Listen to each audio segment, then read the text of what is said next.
The pillars of Equestria are, essentially, the ancient precursors of the main six. They embody traditional heroic virtues, strength, wisdom, hope, and represent the continuity of heroism across generations. They're the foundational figures, the ones who laid down the first stones of what it means to be a hero in Equestria. Their reappearance in modern Equestria is symbolic of the idea that the lessons and virtues of the past need to be brought forward, adapted, and passed down to the present. It's about continuity, about the way in which the values that built society must be upheld and reinterpreted by each new generation. The main six are not heroes in isolation. They're part of a continuum, standing on the shoulders of those who came before, and their own deeds will provide a foundation for the future.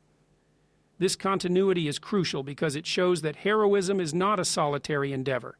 It's something that connects us to the past and propels us into the future.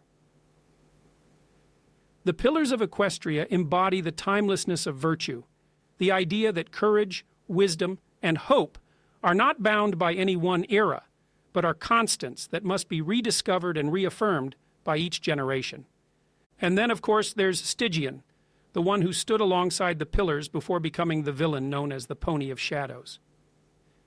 Stygian's story is a cautionary tale about the misunderstandings that can arise even among heroes, about the dangers of feeling undervalued or betrayed.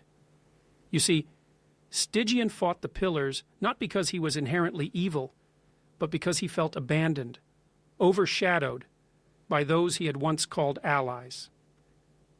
He believed he needed power to prove himself, and in his desperation, he succumbed to the darkness. This shows us that even heroes can make mistakes, mistakes that have profound consequences. The pillars, in their failure to understand Stygian's plight, allowed resentment to fester, which ultimately led to the rise of the Pony of Shadows.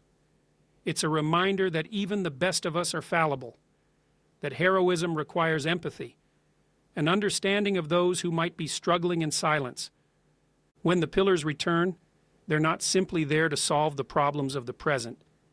They're there to pass on their wisdom, to inspire the next generation of heroes. It's about mentorship, about understanding that the work of building a just and harmonious society is never finished. There will always be challenges, always be new threats, and it is the responsibility of each generation to rise to those challenges, drawing on the wisdom of those who came before.